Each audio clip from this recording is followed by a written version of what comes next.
apparently simple question in HEMA that has no obvious answer. Is it safer to tip your sword or leave it untipped? And if it's better to tip it, what kind of tip should you use to do it? Every different club and event organizer has a different idea about what's good, and we all use anecdote or our experience to try and understand what's the safest way.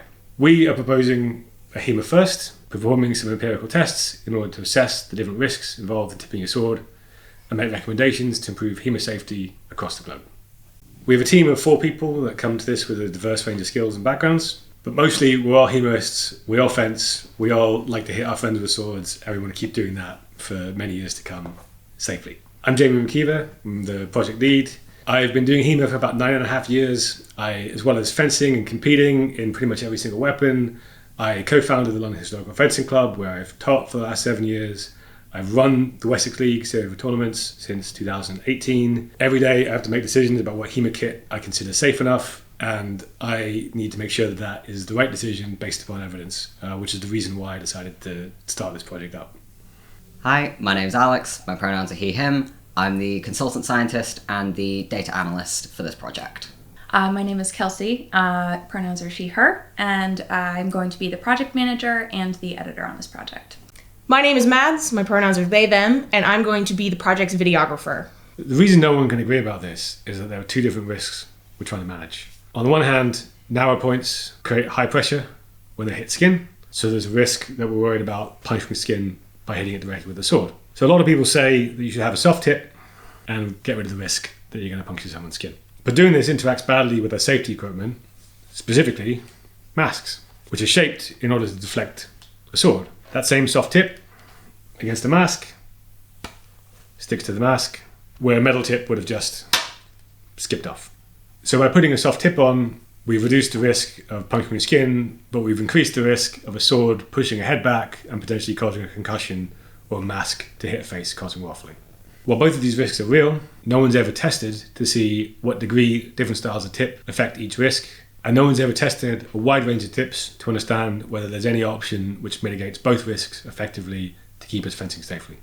This is even worse when you consider the wide variety of weapons that we've got. There are different sizes, shapes, different safety tips built into them, different levels of stiffness, or whether they're used with 1 hand or 2 hands.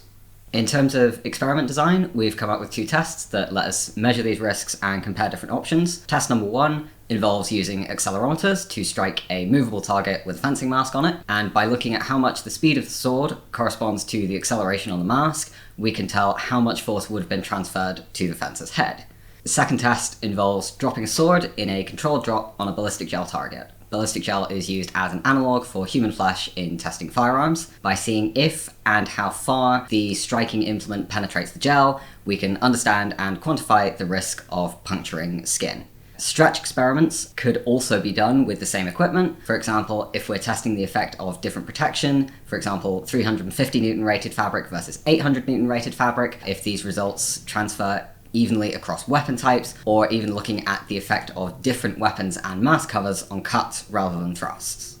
So, why do we need the money? We need the help of the HEMA community to get these projects off the ground. Any other sport would go to their national governing body or a sports council for funding. Since that doesn't exist for HEMA in the UK, we can't. And considering there's no international body, doubly can't. Instead, we're asking the community to contribute to developing the tests that will then be used to directly benefit them by improving safety standards. We want to help you, so we'd appreciate it if you helped us. The testing equipment needs to be developed and built. This includes buying specialist tools like accelerometers, building the drop rig. Some of the tests involve materials that are of limited reusability, like the ballistic gel as well. Each experiment will also take quite a bit of time, approximately a full day's work for all 4 of us, and that doesn't include any pre- and post-experiment work.